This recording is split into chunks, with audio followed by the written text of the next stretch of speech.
पढ़ते हो? सबसे ऊपर पढ़ते नहीं पढ़ते? किसी किताब में, बुक में अपन पढ़ते तो उसमें ऐसी सही किताब है तो पाठ लिखा रहता है, कौन सा पाठ है तो सब पाठ का नाम रहता नहीं ना। तो क्या लिखा है इसमें?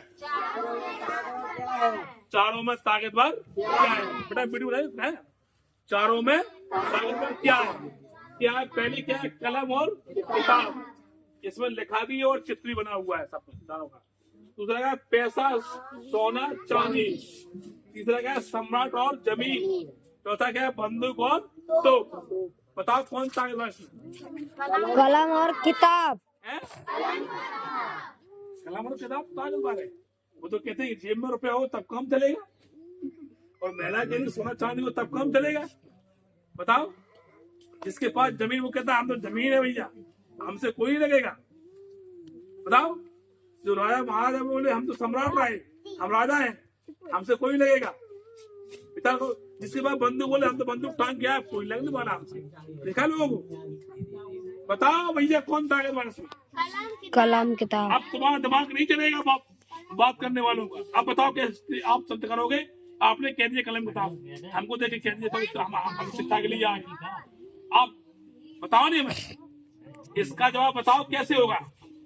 बड़े बच्चे तो नहीं बताओ, सोचो हैं? सम्राट ताकतवर है। देखो ध्यान रखना, इससे बड़ा हाँ विचार करना, नहीं तो बाद में भूल जाओ। यहाँ बैठे हुए लोग अभी बताओ सर, टोपी वाले भैया हमारे आपने कोई गलती बताओ। ये बच्चे बोल रहे हैं तो आपसे बताना चाह रहा हूँ। बताओ सर। हाँ, इसमें चंद किसका लगा हुआ है? पिछले वाला चंद नहीं लगा। बताओ बेटा, आप भी कुछ लोग बहुत हंस रहे थे, है कि नहीं?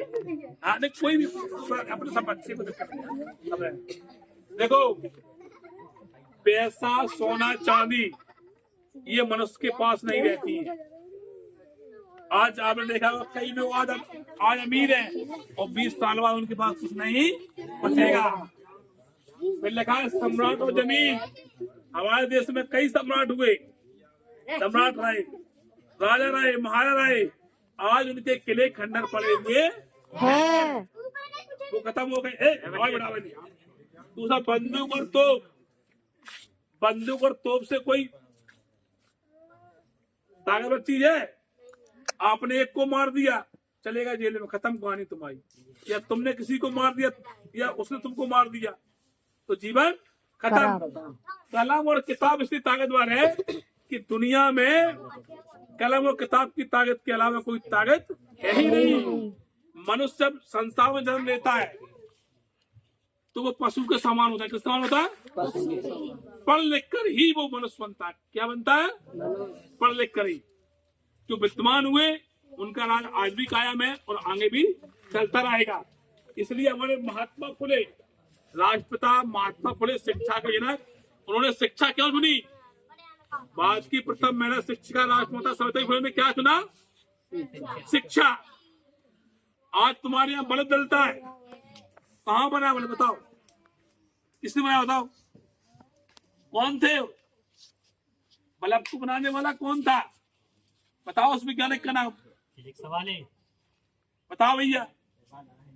अगर कलम और किताब नहीं होती, शिक्षा नहीं होती, ज्ञान नहीं होता तो हम जंगलों में भटकते। आज हम कपड़ा पहन के नहीं आते। ये कलम किताब नहीं हमें ज्ञान दिया, हमें सब चीजें बताई। पैदा कहाँ से हुई चीजें है नहीं? तो इसलिए सबसे ताकतवर चीज क्या है? हाँ, डॉक्टर बनना है, कलेक्टर बनना है, इंजीनियर बनना है, मजिस्ट्रेट बनना है, दुनिया में कोई भी पद पाना है या वैज्ञानिक बनना है तो क्या करना पड़ेगा? किताब कलम चुननी पड़ेंगी। हमें शिक्षा के दरवाजे पे कलम और किताब पकड़ने पड़ेगी। इसलिए सबसे ताकतवर चीज क्या है? आपको हम 2 लाख रुपए दे दें, अगर आपको ज्ञान नहीं है, आपको कोई राज दे दे तो आपका राज बचेगा क्या? आप पे क्या जमीन बचेगी क्या? आपको सोना चांदी बचेगा क्या? आप पे पैसा बचेगा क्या? आपको अगर बंदूक दे दे, आपको चलाने दूसरे लोग तो छीन लेंगे बंदूक। तो क्या ताकतवर है?